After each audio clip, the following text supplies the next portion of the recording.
Thanks, Lisa.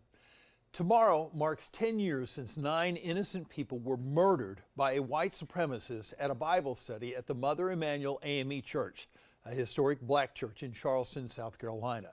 That next morning, nearly 250 miles away in Shelby, North Carolina, the killer, 21-year-old Dylan Roof, was captured. Well, now for the first time ever, the Shelby police officers in this video, the ones who stopped Roof's car and put him in handcuffs, are speaking publicly. In this exclusive interview, how an ordinary day turned into an extraordinary arrest that gained worldwide attention.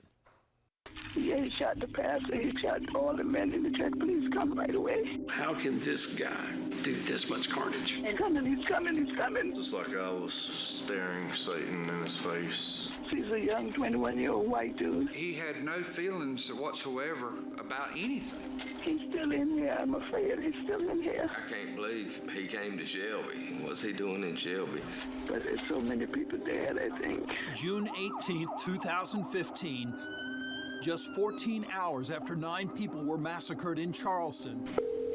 But a lady called a friend of mine and said that she was behind the car matching the description of the Charleston killer.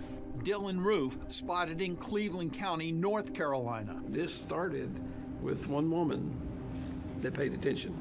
Debbie Dills recognized his car and alerted police. I looked over and I thought, why does that car look familiar to me, and why am I thinking about that car? Black Hyundai, white male traveling westbound.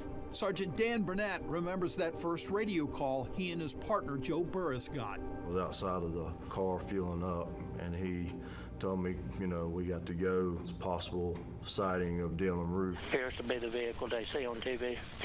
They started following Roof down busy Highway 74 on the west side of Shelby. 78 on West Bigson. Their plan, to stop him before the edge of town, but not where any people were gathered. My thought process was, if this is him, I don't want to make that stop in that parking lot. Trying to find the vehicle.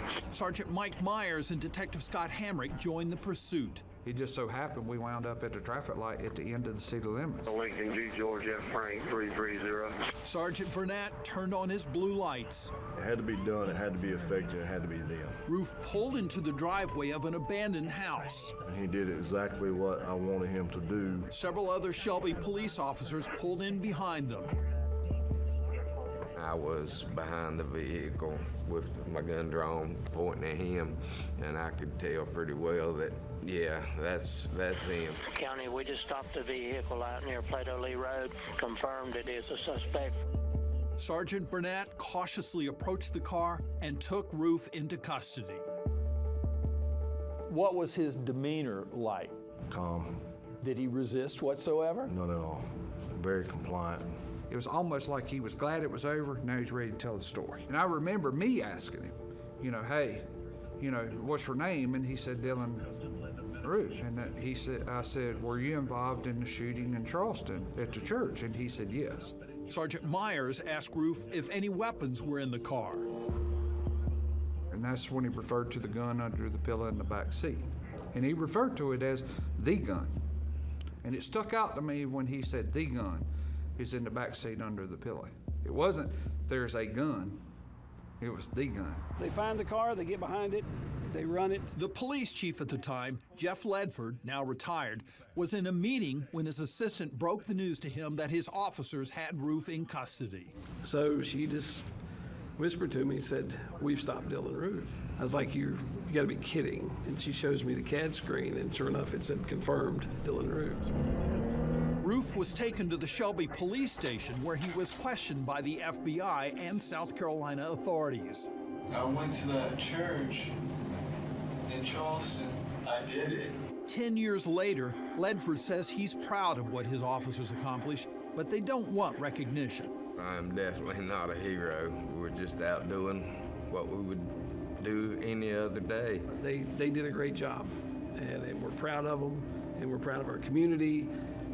But it still goes back to, let's talk about Charleston. Let's talk about those families and those first responders that were there. Why did you do it? These officers later testified at Roof's trial and witnessed his conviction.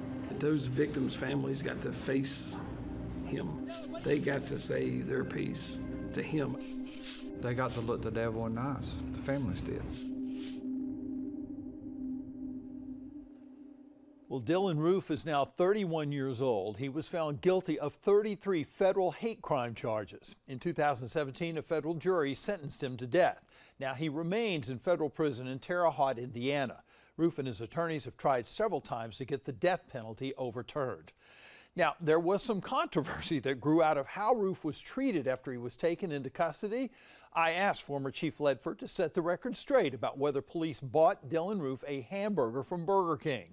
Ledford said that was blown out of proportion, and no one bought Roof a hamburger. You can read his full response and what he says happened on WBTV.com. Now, tomorrow, WBTV will be honoring the Emmanuel 9. Tune into our very special Charleston church shooting 10 years later at 7:30 p.m. A literal